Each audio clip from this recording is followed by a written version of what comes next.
Can I welcome everybody to this Cabinet meeting this afternoon? Just to inform people that today's meeting will be recorded. As was said in the scrutiny meeting, I'd like to welcome members of the public and the press to today's meeting.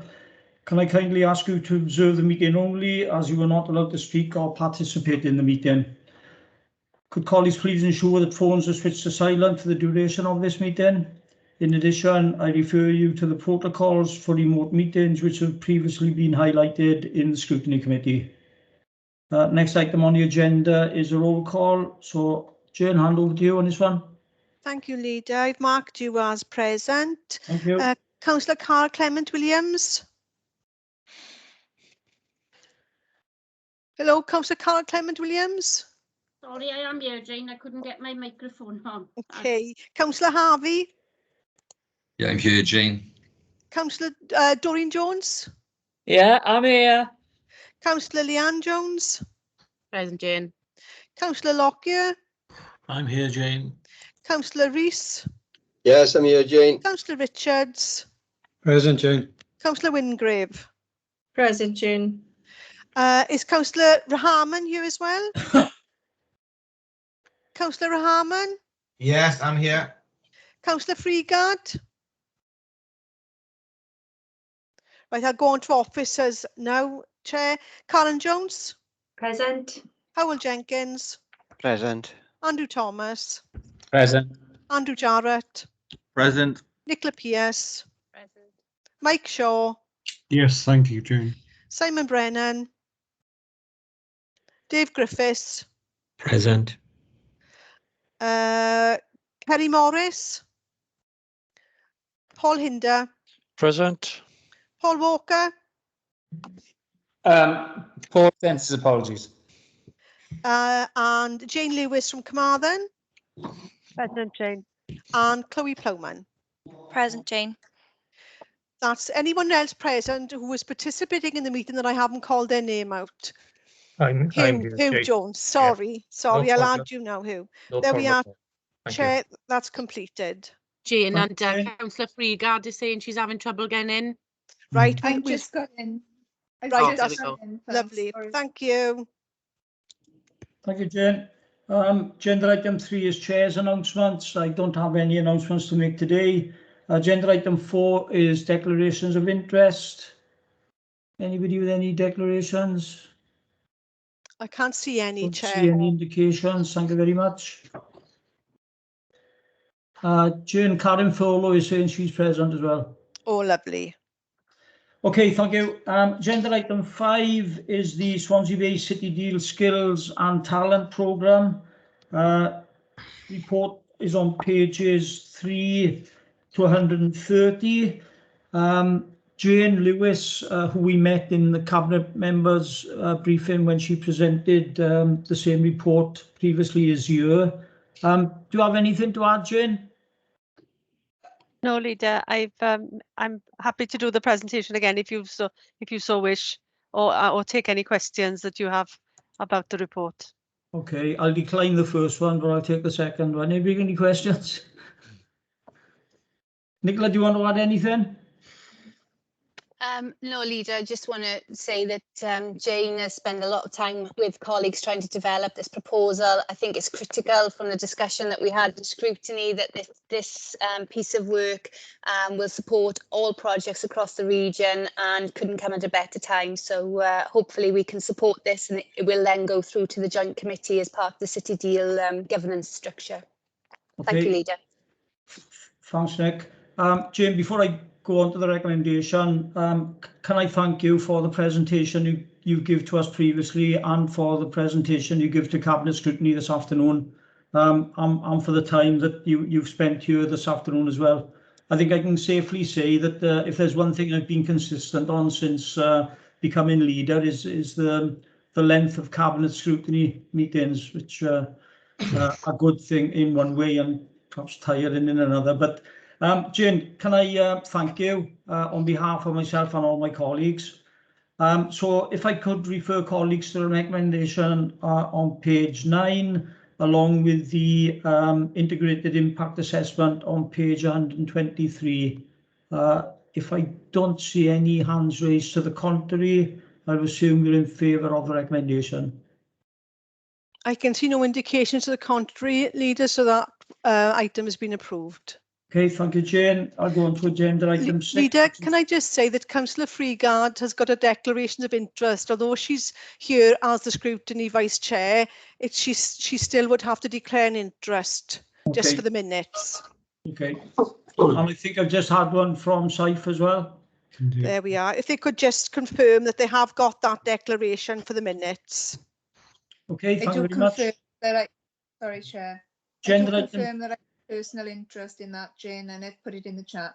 Thank you, that's lovely. And you as well, Councillor Rahman, it's the same thing, isn't it? You're a member of the Swansea Bay meeting, isn't it? Yes, that's correct, Jane. Thank you. Okay, agenda item 6 is the Pontardawe Arts Centre cinema project. They're on pages 131 to 142. I know that Paul Durrell left. Is Paul Walker with us? Yes, he is, Chair. Paul, anything to add? No, I don't. No, sorry, it's Andrew. Sorry. Oh, sorry, Andrew. No, Leader, nothing further to add. Okay, thanks very much. Any questions from anybody? Councillor Peter Rees. Pete? Yeah, thank you, Leader. Just to reiterate just once again that this is a good news story, and you know, this is going to enhance Pontardawe and the area, you know, and I just hope that you know, it comes to fruition, as I'm sure it will. But it is a good news story, Chair, and I want to thank everybody for all the hard work that they've done to try to bring this to fruition. Thanks, Chair. Thank Peter. Totally agree and endorse everything you said there. Okay, I don't see any other indications. So the recommendation is on page 134 with the integrated impact assessment, appendix 3 to the circulated report. Again, as previously, unless I see any other indications, otherwise I'll assume that everybody's okay with this. No indications, Chair, so that item has been approved. Okay, thank you, Jane. Next item, beg your pardon, on the papers right there, is agenda item 7, which is the Audit Wales review of the corporate performance management. This is 143 to 150. Hugh, you need to come in here. Yes, please, Chair. Just to mention that the implementation of decision is missing and it is to be implemented after the 3-day call-in period. Okay, thank you very much. Any questions from colleagues? No, again. So if I can refer you to the recommendation on page 146. We all happy with that? Yeah, don't see anything to the contrary. No, it's been. I can see no indications, Chair, so it's been approved. Thank you very much. Agenda item 8, which is the investment for the reserves. Before I ask Howell to add anything, can I just say that I know how much hard work has gone in, particularly with the levelling up fund by officers, and I thought that the remarks that were made in cabinet scrutiny were unnecessary. The short period of time that the team had to get all this together, I can only commend them, and I know that my colleagues will agree as well. And it was interesting that it was 3 weeks ago where we had a 2-item agenda, which consisted of 108 pages, which was the Levelling Up Fund and the Community Renewal Fund. So I really couldn't understand why they asked so many questions today when this was only rubber stamped and approved 3 weeks ago. But certainly want to place on record my thanks to the team for the part they played in the setting up of the Levelling Up Fund. Got a couple of indications. Carol, do you want to come in? I come in at the end, Chair. Carol? Leader, shall I come in at the end? Okay, right on. Peter Richards. You put yourself on mute, You're on mute, Peter. Pete. Thank you, Chair. It's coming back to what you said, initially about members' comments. I think the Chief has already highlighted, the pressures and challenges surrounding investment in specific areas. And then in another report, the Chief mentions community cohesion. And I do get frustrated, Leader, when there's suggestions and comments made about the state of our neighbourhoods. And I think those members should open their eyes and see what's being achieved with the groups of people coming together with community spirit. They're working with support of the local members and our authority, coordinating all sorts of initiatives while taking an additional interest in our environment, which in turn is helping the community recover from this difficult period we've all been through.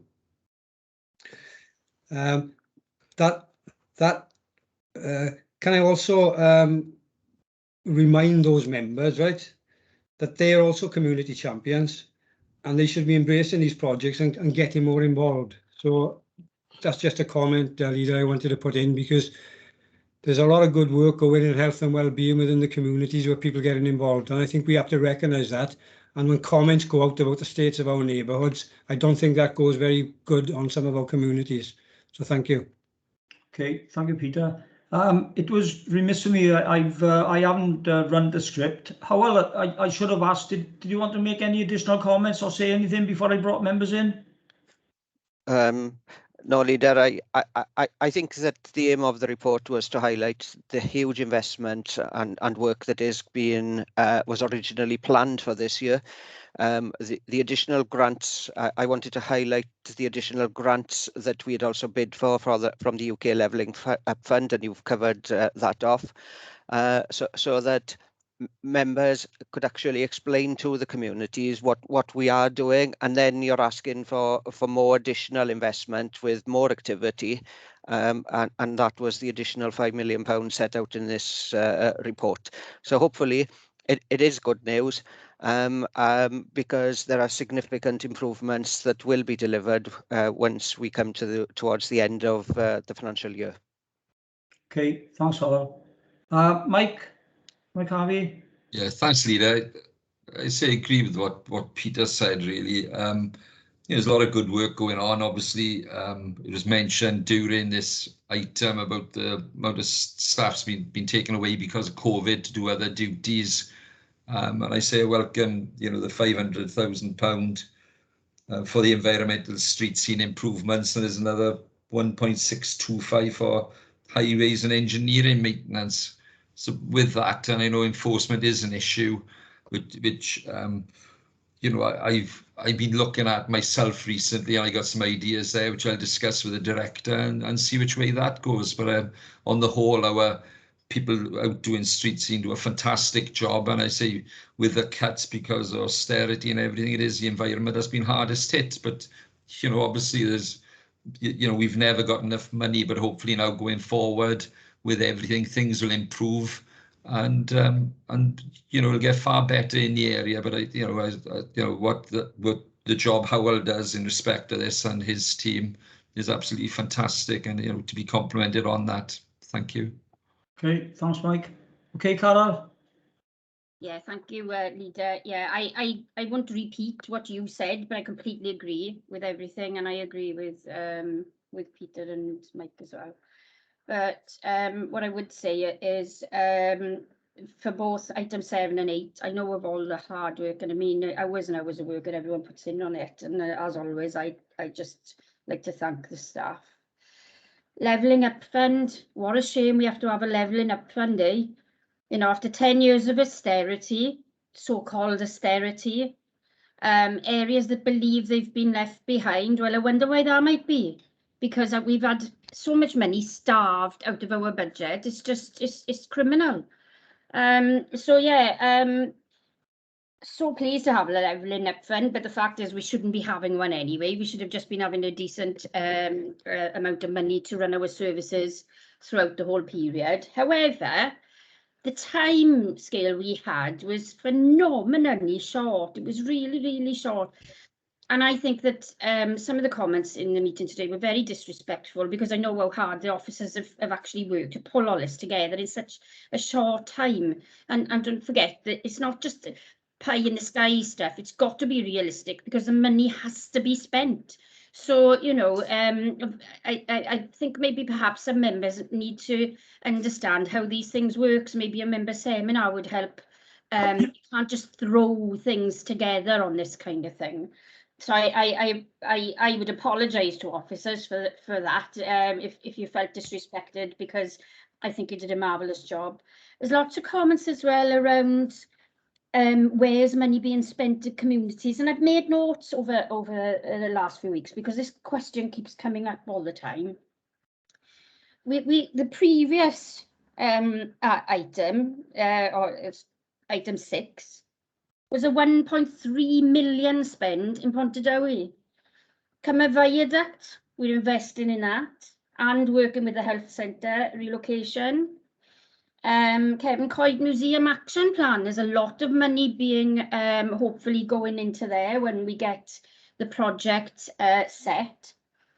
It was mentioned there's a controversial thing about a school, but you are preparing, if it goes through council, to put a paper together to ask for permission to build a new school along with a swimming pool for the people of Pontardawe and the surrounding areas. Cymru's the only community centre, and we're still helping with that one. A Slavera aqueduct, we're spending there. The members fund, every member will get 10,000. Every member, that's every ward, will have at least £10,000, and for those bigger wards it will be a bit more. And when people say what is the council investing in the valleys, it's all the services we provide. It's everything. It's everything you see every day. You walk onto your, out of your door, your pavements, your roads, your lighting, everything. It's all invested in all of the wards. So I'm finding it difficult to understand why people keep asking where is the council investing money in the valleys. And let's not forget, it's not just valley communities that have suffered. We've all made decisions we haven't want to make. It's been absolutely heartbreaking. I've lost sleep over it. I really have. And we've had to make decisions we really didn't want to make as councillors. And I think what's happening now is we're paying the price for the 10 years of austerity and the hard decisions that we really didn't want to make but made to ensure that we meet our legal responsibility as a council to produce not just a balanced budget, but a sustainable budget. And that's the important thing. So I commend all the work done by officers. And I like to thank them all so much for their very hard work, and for all of the staff that have been redeployed. They shouldn't be made to feel like they haven't come up to the grade. Thank you, Chair. Okay, thank you, Carol. Okay, so if I could refer colleagues to the recommendation on page 160 with the integrated impact assessment as Appendix 1 to the report. We all okay with that? Don't see anything to the contrary. No, I can't see anything either, Leader. There's no indications to the contrary. Councillor Carol Clement-Williams has still got her hand up. Is that? Sorry. Okay. There's no indications now to the contrary. So that's been approved, Chair. Agenda item 9 is the recovery set and renew paper from 165 to pages 214. Bearing in mind we've got this Corona panel recovery meeting tomorrow. Karen, have we got anything to add?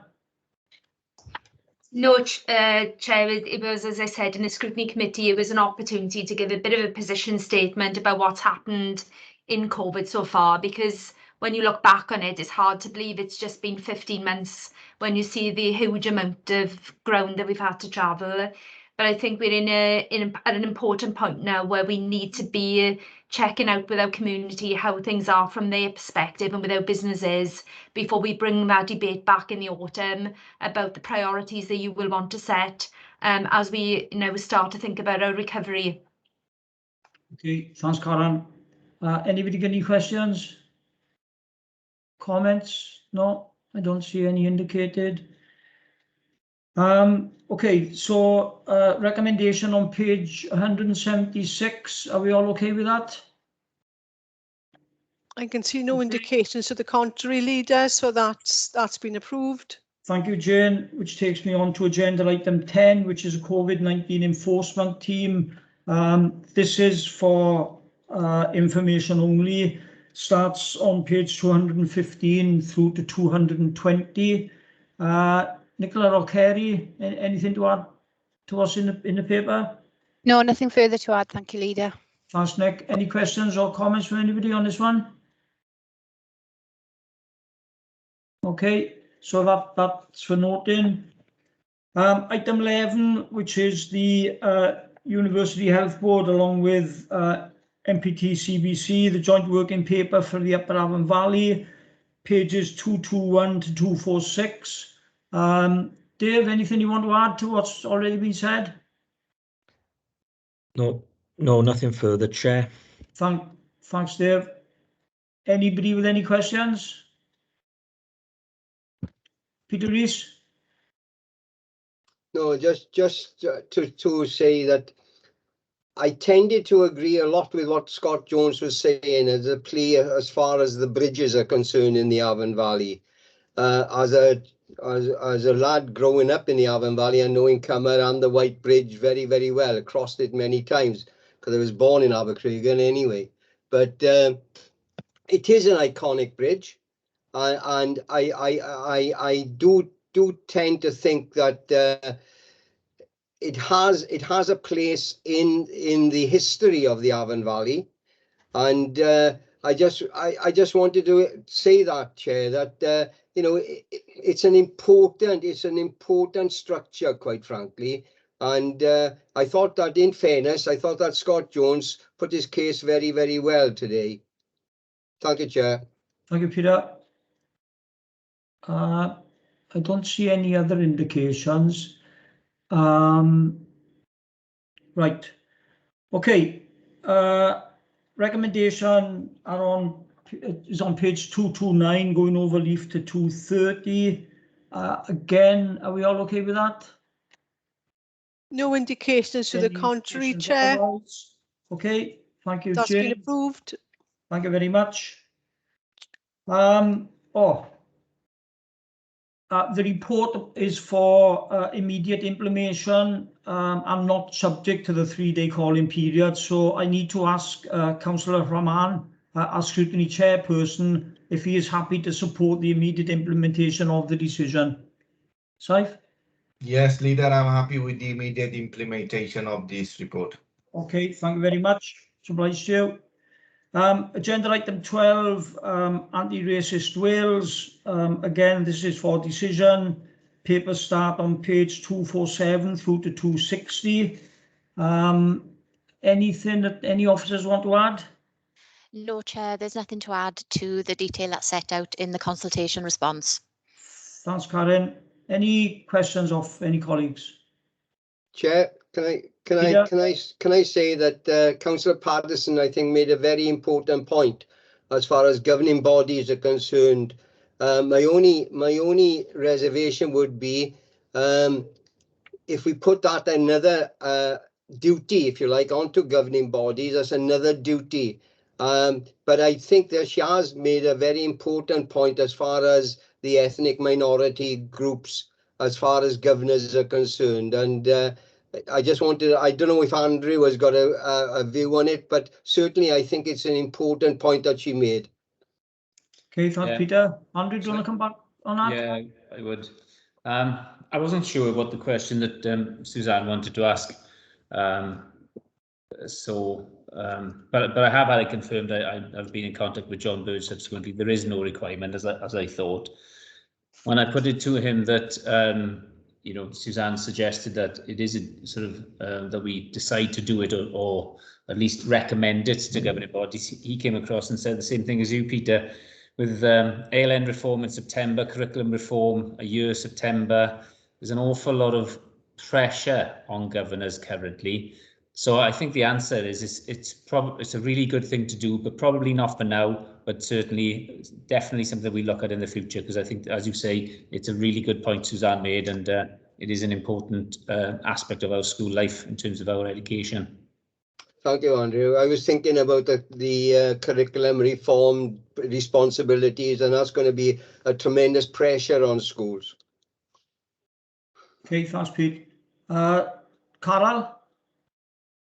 Yeah, I wasn't going to say anything, but I mean, if somebody who is passionate and would like to volunteer to be a kind of race champion, I don't see a problem with just mentioning it to schools and say, you know, if they want to do it, they can. I don't see why that could be an issue, because I mean, a lot of governors have a lot of responsibility and some have less, so it could be something that one of them would like to champion. So I don't see why we don't mention it, but just, you know, remind them that this is not something you have to do, but if somebody would like to become a diversity champion or a minority champion, that they could take it, if, you know, we'd pass information on to them if they wanted it. I don't see why we can't do that. No, I agree, Carol. There's nothing stopping them now, to be honest. But it, you know, as you say, it's about the message you give. It's not an expectation, but it is it's certainly something that will be valued, I'm sure, by the school community. If you don't mind me coming back 1 second, Leader, I would just say that with a lot of the racial tensions that we have in the world these days, you know, it is something that does need to have some attention. So I don't see, you know, I think we could put a note out to say you can do this if you want to. Thanks. Just to be clear, sorry, Peter, go on. Sorry, can I just say that in my own governing body, we do have a racial equalities report, you know, at every governing body. So, you know, governors are aware of these things. What I'm more concerned about is that if it becomes a mandatory responsibility, that's another duty that governors have to take on. That's all. But you know, she made a very good point. But we do have racial equality reports as a part of the governing body now, anyway.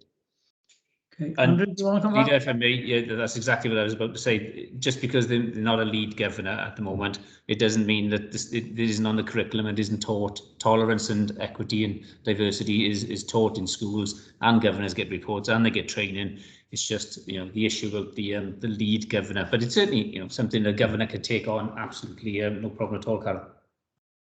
Okay, thanks, Andrew. Right, I got 2 more indications. Doreen?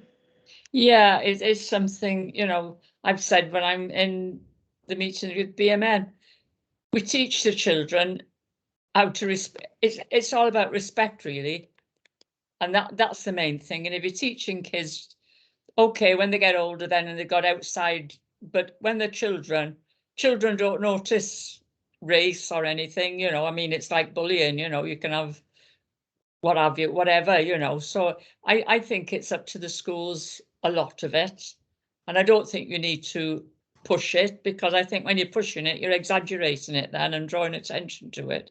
Whereas if you're not controlling it exactly, but teaching kids how to respect one another, just general respect, and I think that's what it comes down to, really. Okay, thanks, Doreen. Sharon? Thank you, Chair. Wasn't sure if I was allowed to say anything, but I agree with Peter. This has been going on for years and years. You have the report anyway. And Andrew said about equality. So that is there per se, no matter what.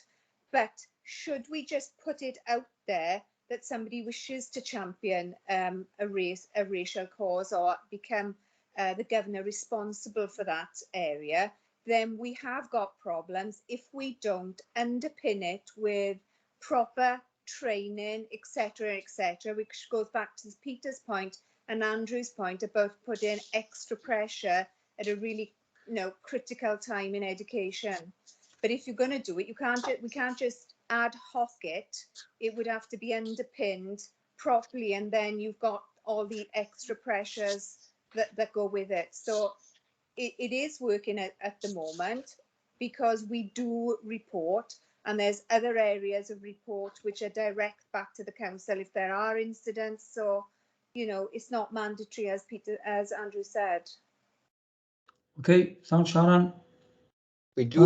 We do have sorry. some train. There has been some training, leader, on racial equalities in governor training. So governors should be aware of it.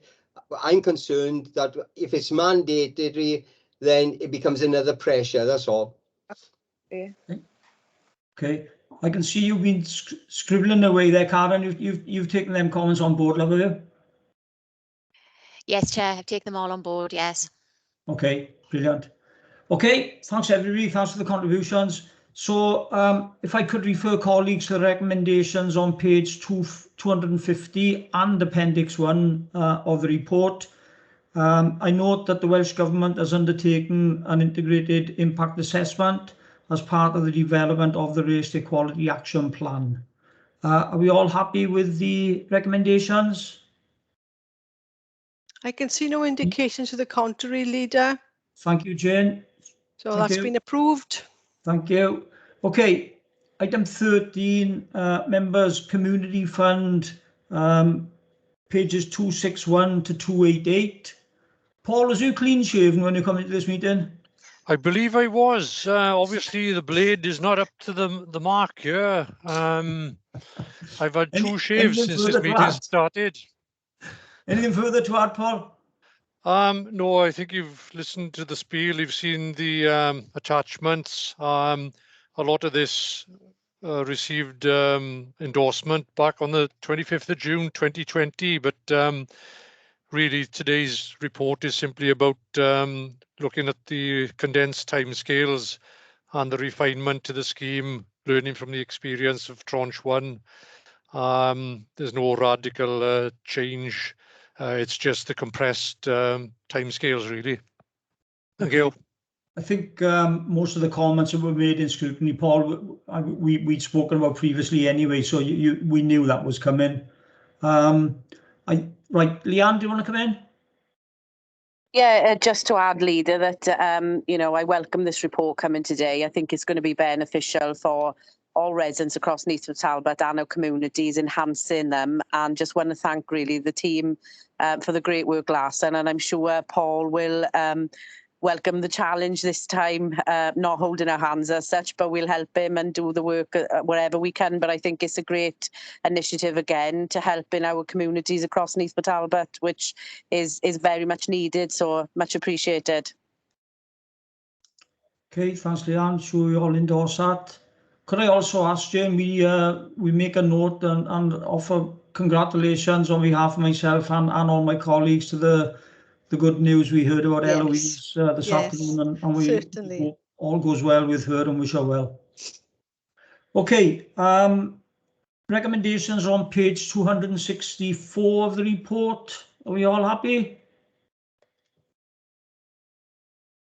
Oh, Mr. Jenkins isn't happy. I am, Leader, but I'm just highlighting that it's for immediate implementation. So did you want to check that with the scrutiny, Chair? It's Mr. Jenkins, I have a good script writer, and once I've received the notification from members, which Jane will announce the outcome of. Are we all okay with that, Jane?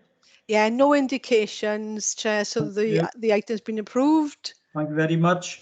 This report is also for immediate implementation and therefore not subject to the 3-day call-in period. Councillor Rahman, are you supportive of the immediate implementation of the decision, please? Yes, Leader, I'm in support of this. I'm much obliged to you. Thank you. Okay. Agenda item 14, urgent items. I don't have any items. Can I sincerely thank everybody, officers more than anybody else, for their indulgence and their time spent on this meeting this afternoon. Scrutiny is about scrutiny, and yes, it has been scrutinised in a very, very positive way. But thanks to officers for their contributions this afternoon. Thanks to colleagues for attending, and I'll now declare the meeting closed. Chair, if I can just say that the Finance Hub now will have to join the next meeting for the